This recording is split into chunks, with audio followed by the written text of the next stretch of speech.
Então, João Graciotti pergunta: Fragoso, o que você acha sobre o caso da opressão dos uigures na China?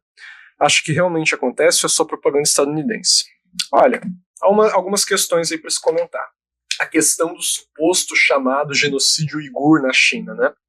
De tudo que eu já li, do que eu estudei sobre isso, não me parece ter evidências, ter provas conclusivas de que a China esteja, de fato, levando a cabo uma limpeza étnica com esse povo uigur, né, que existe lá na China. Né? Não me parece ser o caso. Li várias notícias, li várias matérias, mas eu não achei nada que de fato comprovasse o que se coloca essa suposta limpeza étnica. Né? Na verdade, eu já vi vários materiais vindos daquela região, inclusive, né, vindo de pessoas, por exemplo, que moram na China e coisas do tipo, e que mostram que a realidade é o contrário. Então, esse ponto específico eu não acho que seja verdade. Me parece que ali na contenda entre o imperialismo chinês e o imperialismo Yankee, né, é uma das mentiras inventadas aí contra a China, né, pelo imperialismo Yankee, que é algo que pode efetivamente acontecer. Né? Os imperialistas sempre se guerrearam e inventaram mentiras uns sobre os outros, com a China não seria diferente. Agora, o que a gente deve colocar de forma explícita é que diversos influenciadores, diversos defensores da China, que inclusive a gente vê claramente agora de forma aberta, estão recebendo bastante dinheiro para defender a China, o Xi Jinping e assim por diante, o que a gente vê deles é uma afirmação de que na China existe uma democracia absoluta entre as inúmeras minorias étnicas nacionais, certo? E isso a gente não pode tomar como verdade. Isso não é verdade. A China é um país imperialista. Né? E em todo país imperialista existe opressão nacional.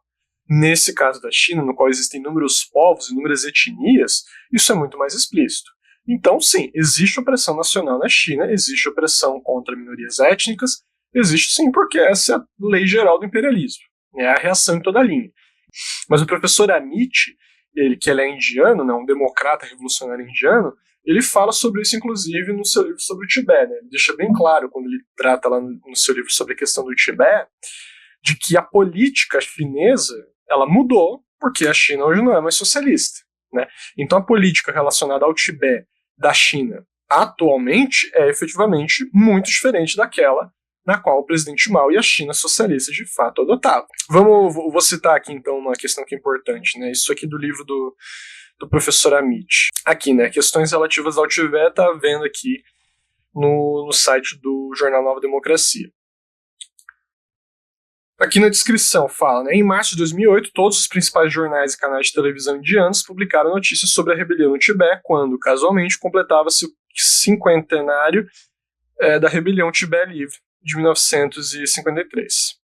Quase imediatamente depois disso, a maior parte dos monopólios de comunicação, como se todos eles estivessem esperando o tal evento acontecer, começaram a publicar notícias sobre quão mal eram as autoridades chinesas. Como o Partido Comunista da China, desde os dias de Mao Tse-tung, suprimiu as genuínas aspirações de liberdade do povo tibetano na China. Como a China ocupou o Tibete, que, de acordo com eles, nunca foi parte do território chinês. Não apenas os principais jornais, mas muitos jornais em inglês, bengali e também em outras línguas locais começaram uma campanha caluniosa contra a China e o comunismo. Entretanto, o que é significativo é que todos eles mantêm silêncio total sobre a servidão tibetana associada ao governo Dalai Lama e sobre as fundamentais transformações socialistas realizadas pelo Partido Comunista da China em associação ao povo do Tibete, nos anos 50. A maioria dos escritores, em sua pressa de denunciar o que consideram um recente banho de sangue, revelou apenas uma profunda ignorância histórica sobre a relação entre China e o Tibete, assim como o papel cumprido principalmente pela Grã-Bretanha e depois pelo imperialismo norte-americano e pelo primeiro-ministro indiano, Nehru. Ao lidar com a questão do Tibete, alguém deveria se ater estritamente aos fatos. Deveria manter em mente que a China de hoje é totalmente diferente do que era durante o tempo de Mao Tse-tung, que tinha a direção principal de todos os assuntos. Que a China de hoje se desviou muito da política de Mao e que a ideologia do comunismo ligada a ele, tornando-se um poder capitalista restaurado. A política adotada pelo atual governo não pode ser a mesma de antes. Este ensaio busca analisar corretamente os eventos do período antigo até o fim de 1970, depois que, com a mudança de cor da China na fase pós-Mao, ocorreram mudanças na política em relação aos tibetanos e em outras pequenas nacionalidades. Por que eu estou dizendo isso? Né? Por que eu trouxe essa citação um pouco mais longa? Mas é para os companheiros ficarem claro que existe opressão nacional contra povos e contra minorias étnicas na China. Existe. O próprio professor Amit deixa aquilo ali implícito, né, quando ele fala que a política mudou. A política que existe hoje da China em relação ao Tibete não é mais a política chinesa que existia nos tempos de Mao. Então, ou seja, existe opressão nacional na China? Existe. Pode ter opressão nacional contra minorias muçulmanas, minorias étnicas assim e por diante? Pode. Existe um genocídio contra os uigures? Existe um massacre étnico contra os uigures? Isso eu não vi comprovação, certo? E aqui eu tenho que ser honesto de colocar isso porque eu, de fato, nunca achei nada que comprovasse essa colocação. Mas a gente não pode ser ingênuo de achar também que o Estado Social Imperialista Chinês ia simplesmente não adotar todas as outras políticas que o imperialismo sempre adota, certo? Então acho que é importante tratar sobre isso. Vinícius Rosa pergunta: a chamada teoria das forças produtivas leva em consideração a conjuntura política, principalmente a iminência de sanções e bloqueios imperialistas como justificativa, ou é puro revisionismo mesmo? Olha, companheiro, veja que essas duas coisas que você falou não são opostas, né? Porque assim, a gente tem que entender o revisionismo não do ponto de vista maniqueísta. Fulano é revisionista porque ele é mau. Não existe isso. Claro, tem pessoas que são canalhas abertas e vão querer realmente restaurar o capitalismo. Vão querer realmente destruir a revolução, e é isso. Mas boa parte das pessoas que seguem o revisionismo, que estão sob a direção de revisionismo, ou que mesmo colocam revisionismo, não pensam dessa forma. Assim, o revisionista não sabe que ele é revisionista via de regra, né? Como é que se desenvolve a ideologia? Primeiro a gente tem que pensar desse ponto de vista. Eu tratei isso no meu vídeo sobre os aportes de validez universal do presidente Gonçalo. Recomendo aos companheiros que assistam lá depois. O que acontece? A luta revolucionária, ela é essencialmente resolver problemas, né? Então, a gente tem um país com essas condições, com essas características, com esses problemas, com esses pontos positivos e negativos, e a gente tem que fazer uma revolução nesse país. Então, como que a gente vai resolver isso? Como que a gente vai fazer? Efetivamente, isso é resolver problemas.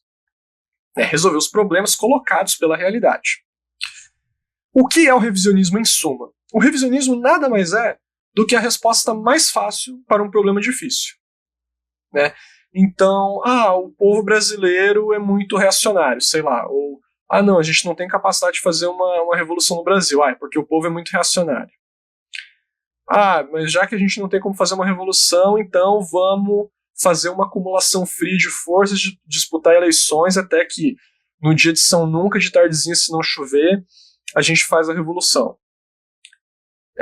Eu estou dando exemplos mais crassos aqui, mas o que eu quero dizer é que toda teoria revisionista ela surge para resolver problemas. Senão o revisionismo não existiria. Não teria porque ninguém iria seguir o revisionismo se ele não fosse atraente para resolver algum problema, né? Senão ele só seria uma teoria unicamente pútrida que não tem serventia nenhuma. Não, o revisionismo ele tem esse papel. Por quê? Porque ele é o interesse da burguesia no movimento comunista, né? Então, a resolução mais fácil é a resolução da burguesia. Por quê? Porque para construir o socialismo é uma luta muito complicada. E o desenvolvimento da ideologia proletária se dá combatendo o revisionismo, porque é refutando as teses do revisionismo e dando respostas científicas precisas, corretas sobre os problemas da realidade, de forma como se resolver, como desenvolver a revolução, é que a gente tem o desenvolvimento ideológico, o desenvolvimento da ciência como um todo, né, da ciência social. Então, quando o companheiro coloca, é um e o outro, é os dois, né, o revisionismo ele se ancora nisso. Com toda certeza, né, o revisionismo cubano, qual foi a grande justificativa de todo o revisionismo cubano para se sujeitar à União Soviética? Bom, a gente é totalmente sancionado, os Estados Unidos bloqueou todas as nossas possibilidades de comércio exterior, então a gente tem que se aliar com quem dá, certo? É uma justificativa plausível, né? Não é correta, é revisionista burguesa, mas é uma justificativa. Senão as pessoas só iam olhar para mim e falar, porra, mas como assim? A gente acabou de trocar um homem imperialista, você está trocando a gente por outro? Sabe, isso não faz sentido. Fidel teria sido derrubado no primeiro dia depois da Revolução, se não houvesse essa justificativa explícita, né? Então é importante que a gente deixe claro isso. O revisionismo na China. A China é muito pobre na época, vamos botar assim, na época do presidente Mao Tse-tung. Em termos de forças produtivas, de fato, comparado com os países imperialistas da época, a China era muito pobre, né? A qualidade de vida era relativamente alta para um país comparado com os países pobres da época. Mas em termos de forças produtivas era um país com um baixo nível material, principalmente de tecnológico, né? De técnica já estava se desenvolvendo, mas tecnológico. Então, a justificativa é, a gente tem que desenvolver as forças produtivas através do capitalismo, porque o socialismo a gente desenvolve depois, né? Ou o nosso socialismo é as forças produtivas através do capitalismo, desenvolver as forças produtivas através do capitalismo. Então, sempre vão haver essas justificativas. Então, colocar dessa forma porque é aquela coisa que eu falo, o revisionista, via de regra, não sabe que ele é um revisionista. Ele propõe soluções mais fáceis para os problemas mais difíceis. Isso tem que ficar claro, né? Bucari foi a mesma coisa. Todos os casos de revisionismo na história foram a mesma coisa. L. Grande Fragoso, consegue falar sobre as deportações de minorias étnicas que aconteceram, sobretudo durante a Segunda Guerra Mundial na União Soviética?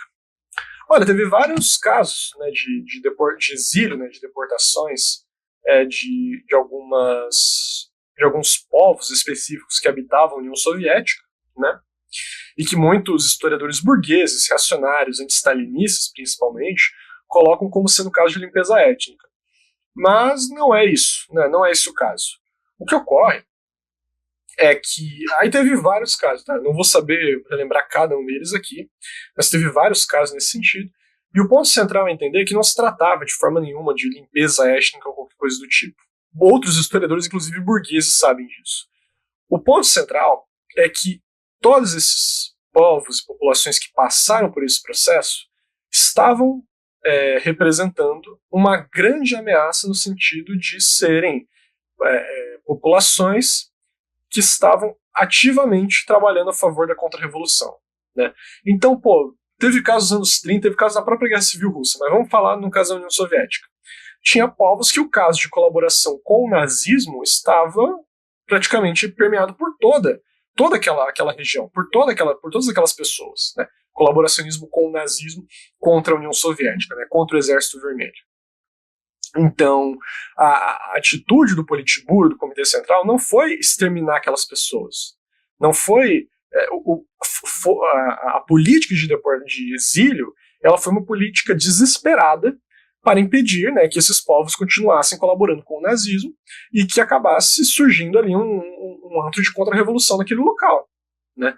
Tanto que os próprios dados dos arquivos soviéticos mostram que a imensa minoria das pessoas que integravam esses povos foram efetivamente mortas nesse processo. E os que foram mortos, a imensa maioria morreram pelas péssimas condições de vida que estavam durante a Segunda Guerra Mundial, e não por conta de uma ação deliberada do Exército Vermelho, né? Esse transporte de povos foi por conta disso, porque estava tendo muitos casos de sabotagem e de aliança com inimigos do povo, com inimigos do proletariado, e a questão é, o ideal seria travar uma luta de duas linhas com aquele povo, ir lá, conversar, tal, não, beleza, com certeza seria o mais ideal, digamos assim. Mas era um país que estava enfrentando uma invasão nazifascista.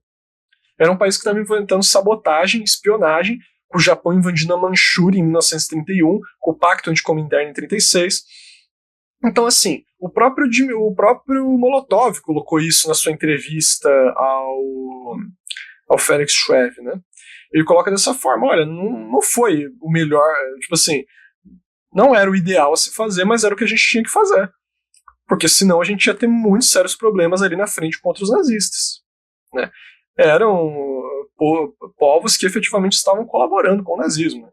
Então a política do governo soviético de exílio foi por conta disso. Não se trata de limpeza étnica, não se trata de nada disso, né? Era uma situação objetiva que isso foi feito.